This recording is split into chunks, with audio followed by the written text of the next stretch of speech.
Ugh, I don't know what to say right now. There are so much that is going on, especially in politics, like the Florida recount vote, or that is being um, proposed by proposed at the very least by the Democrats. There's of course the Jim Acosta controversy, which isn't really controversy at all. There's the fact that Antifa was threatening Tucker Carlson's wife, kids, and even went so far as to destroy some of his property, and even the results of the election, which, by the way, I've already made a video on, and I will be posting that. But right now, I'm going to be talking about something that really pisses me off. I just got done with watching the Battlefield 5 cutscenes. I never bought the Battlefield 5 game at all. Ever since I saw the first trailer, I was like, no way, I am seriously not going to do this bullshit. I am not. This is completely inaccurate. And then it only got worse from there after EA and so many other people decided that they thought it was a good idea to insult their fan base on claiming that they're uneducated jackasses and that if they don't like the game, they don't have to buy it. Congratulations, EA. Congratulations. You played yourself. Ugh. Just watching the campaign, the cutscenes. The only thing that was actually good, or at the very least, it was okay, was the prologue.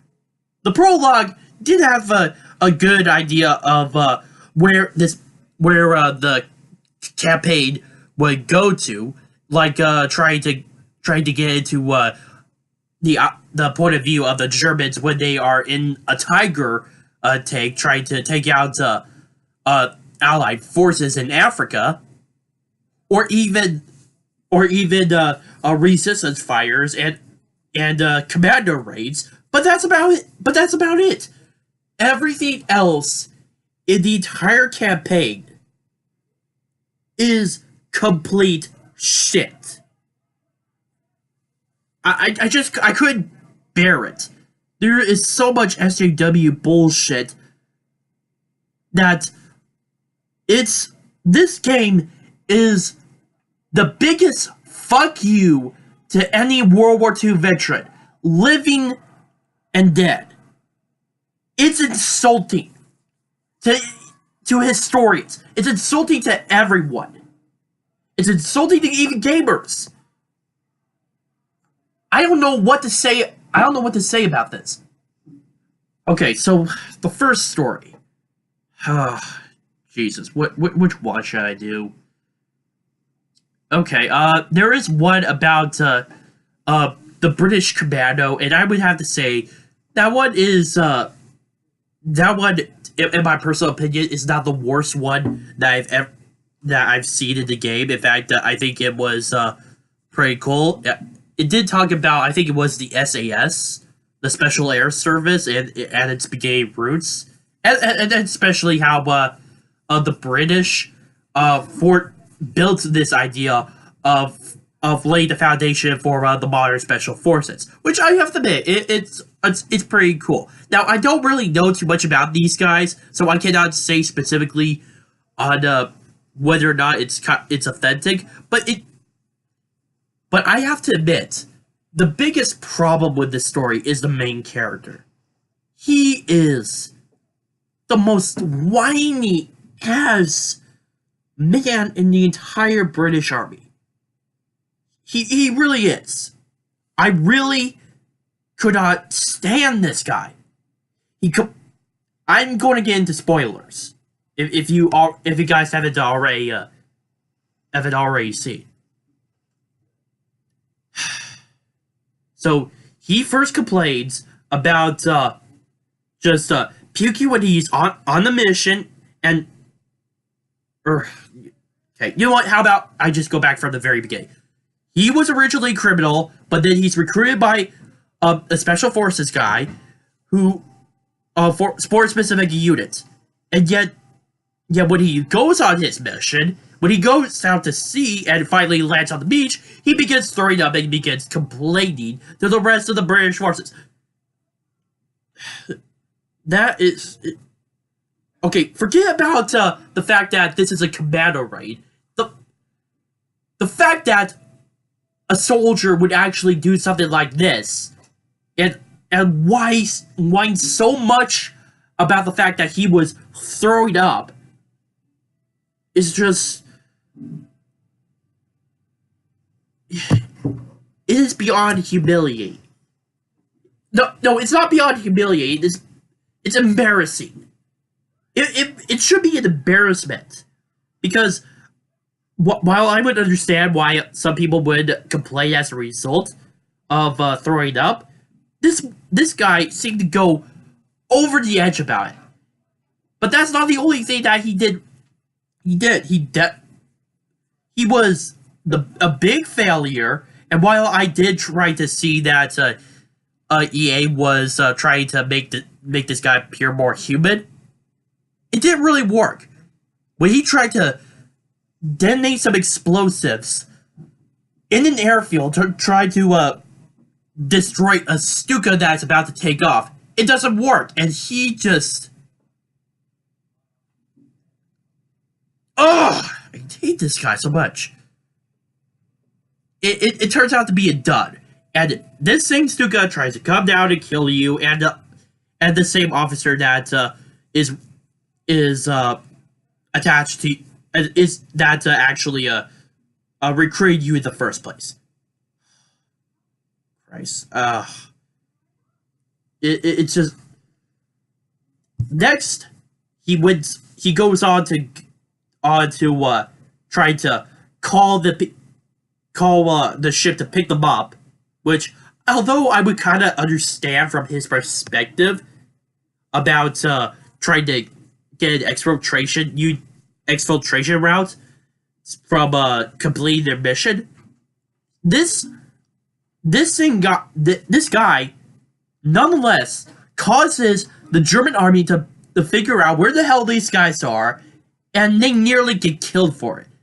It's only after the intervention of the destroyers and a few Spitfires that they manage to save their asses. It's just... I swear to God, this guy is more of a liability than he is actually worth. He may... In fact, he wasn't even good at making explosives at all. He just...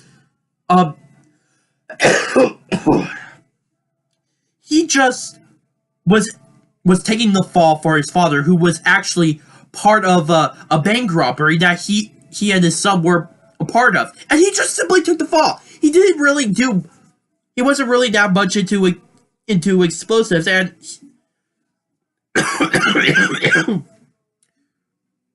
and it just... That entire fact just completely ruined his character. So yeah, I really hated that character so much. I really wanted him to die, or at least grow the fuck up. But no, it ended.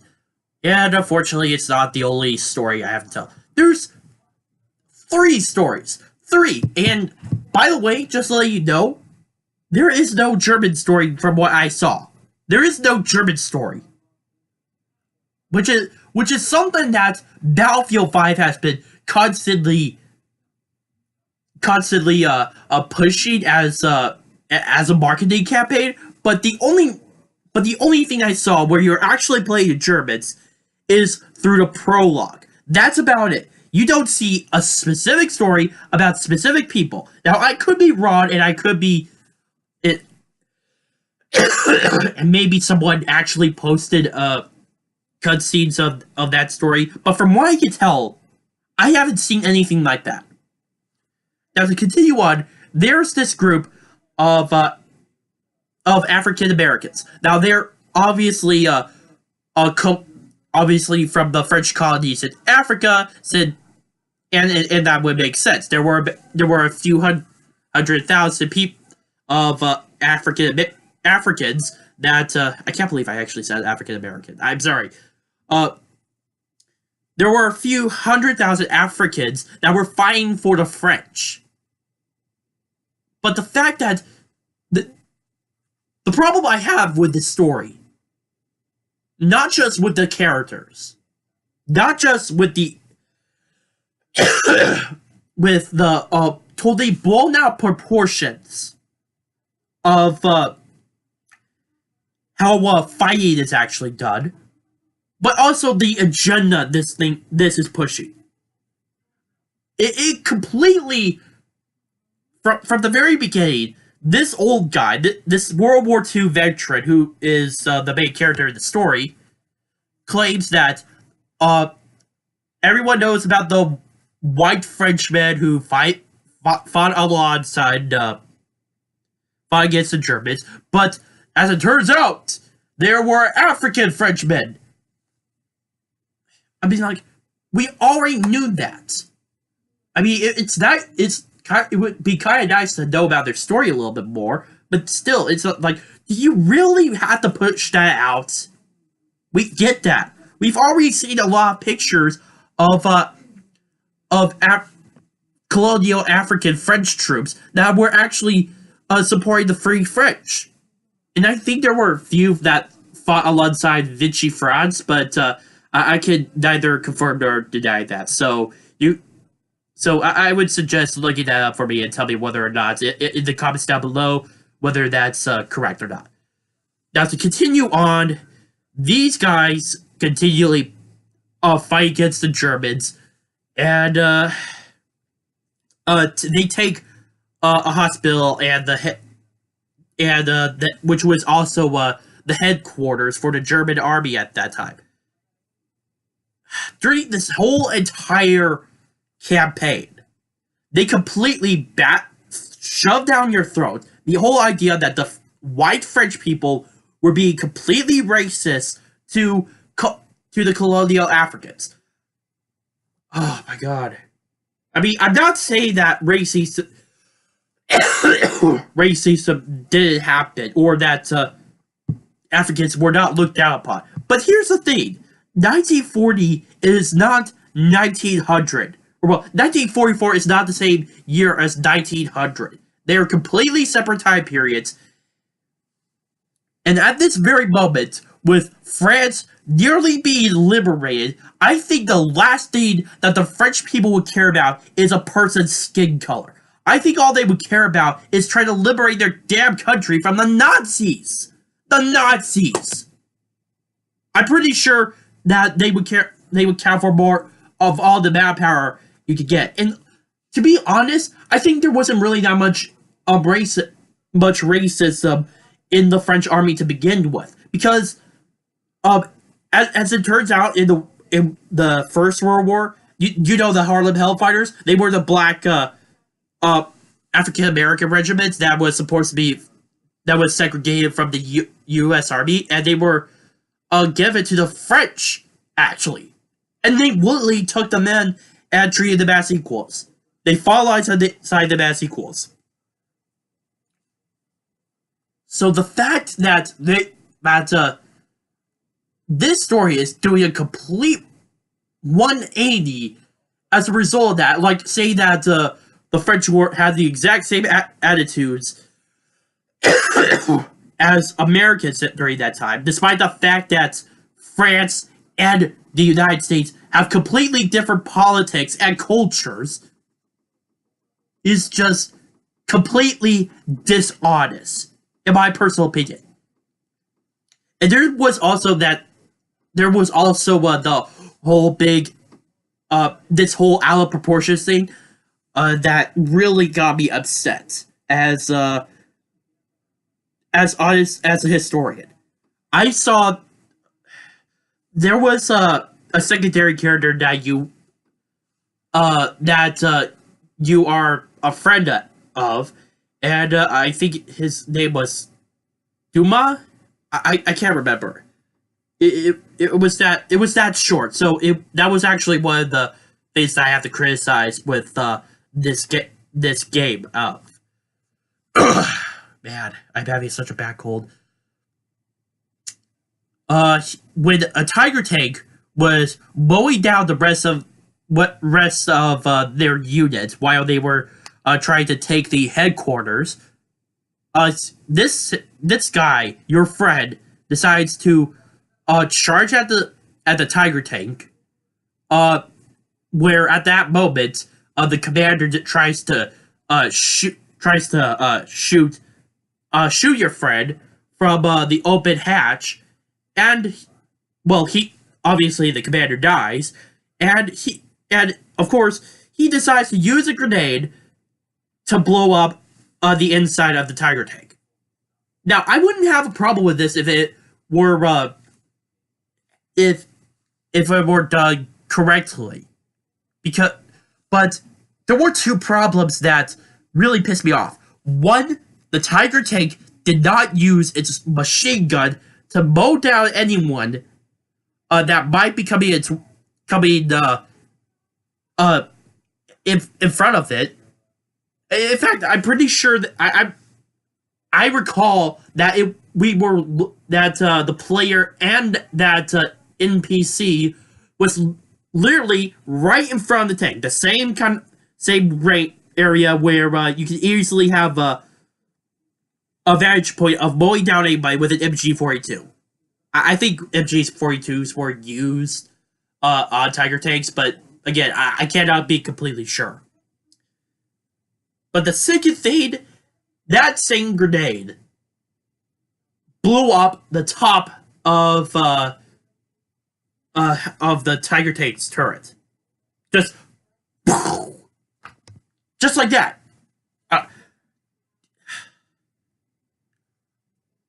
I'm pretty sure a grenade does not have that much power to destroy a tank. Not even, let alone to blow up a turret. I'm pretty sure that it would damage the inside. In fact, kill the entire crew. But that's about it. And inevitably it leads to your friend's death. Somehow this leads to your friend's death. This is one of my least favorite stories. It really is. This entire story is just a piece of crap. Oh my god. It's so bad I'm having trouble putting words in perspective. Ugh. So, you do capture the HQ, you capture the hospital, and then the epilogue occurs. So, you return back to the present day as this old man, and he claims that after the French decided to after the French managed to liberate Paris, they decided that they should remove any black African French soldiers from a picture that he took, and as if that was a result of racism or some shit, which is so dishonest. Because there are so many photos. Just type it on Google or something of of African soldiers serving in the French army. That there are so many pictures of them. So that is completely, I don't know what the word is. It's just, aside from dishonest. It's strange. If the French actually were to do that, if they did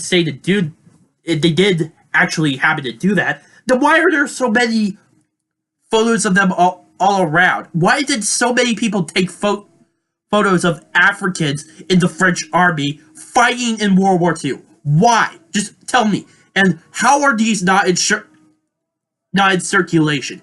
Just tell me now, right now. Just tell me. Exactly, I do not know. It goes completely against everything that the French army and even the French government is trying to do, which right now is liberating their own homeland, and beating the crap out of those fucking Nazis. That's about it. And now the final story, and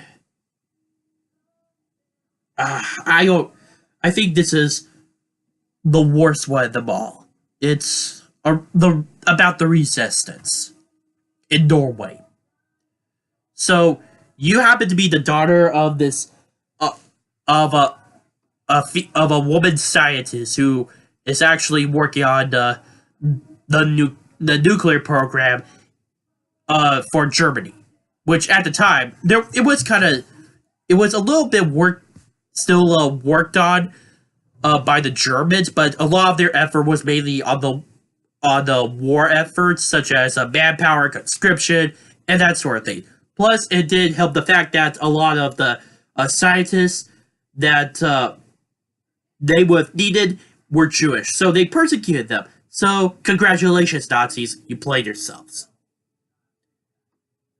So, yeah, that was a major point in this video.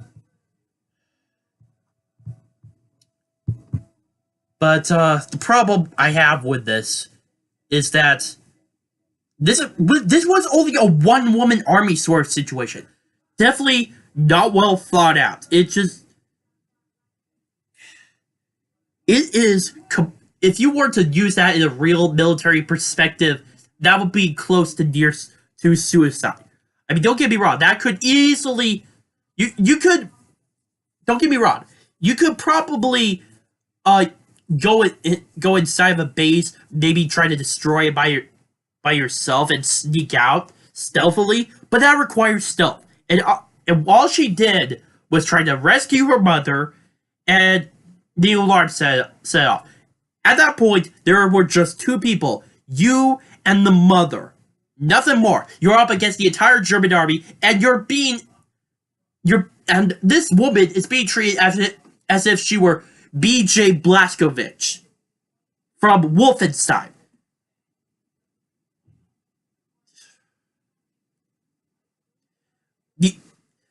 I would forgive this if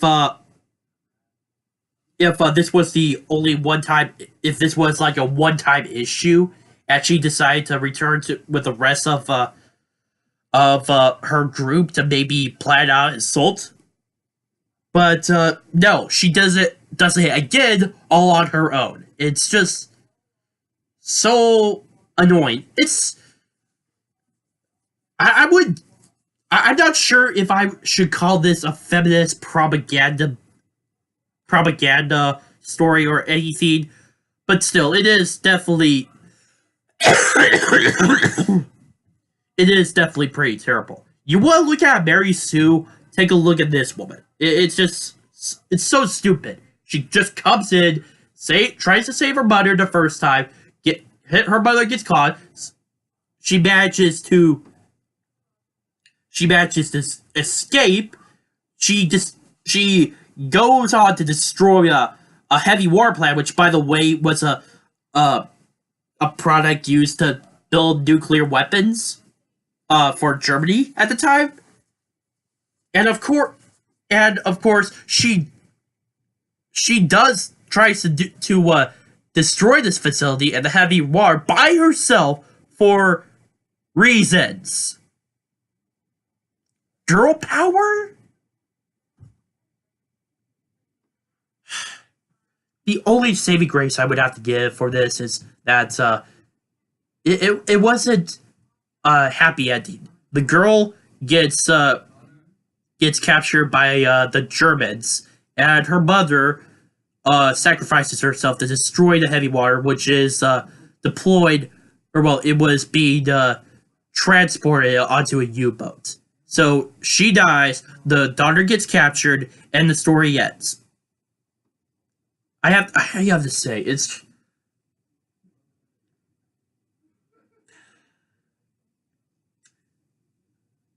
this is probably the only game I think it's the only game that I've seen that legitimately pisses me off. And that's not the intention of this game.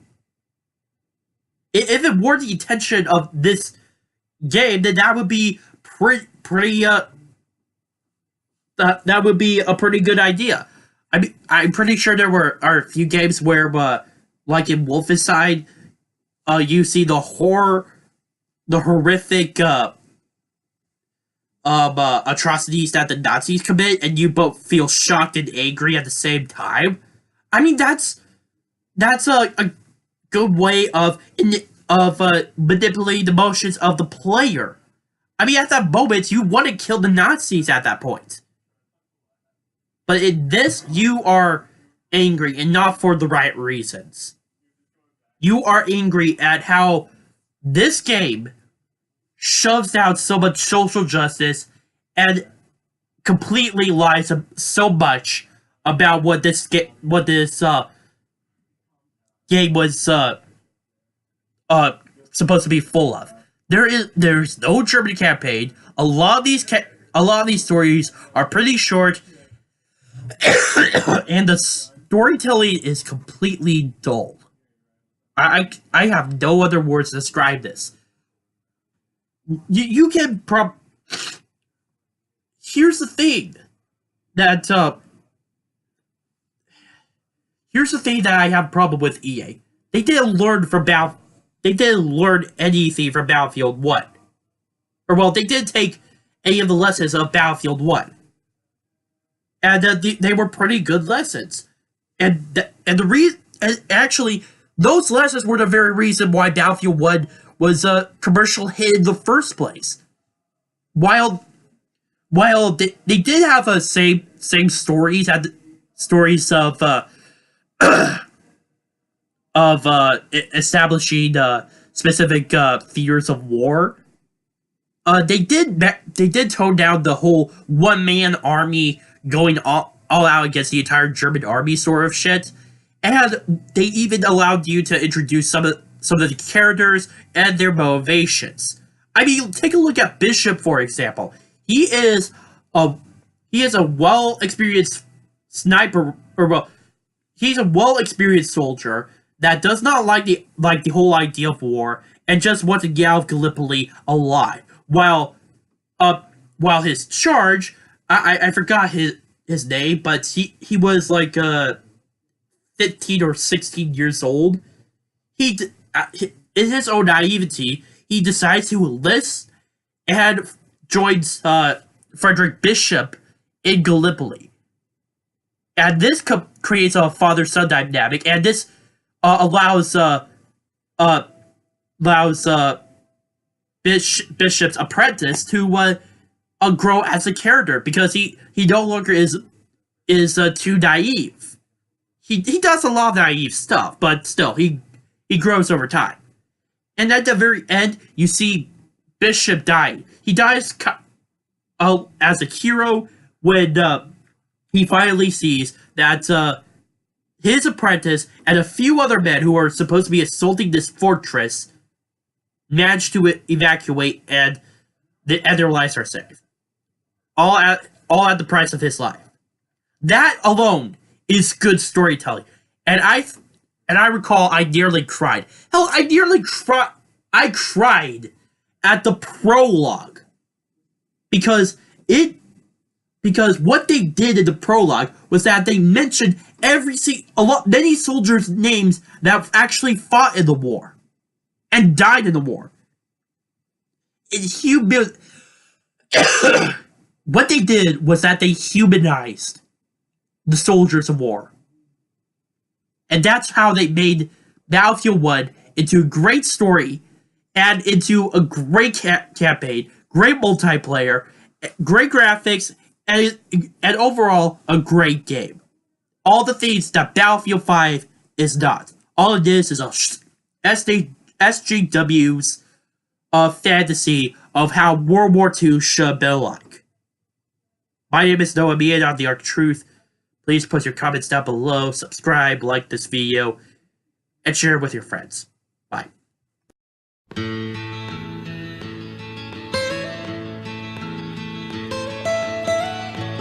almost heaven.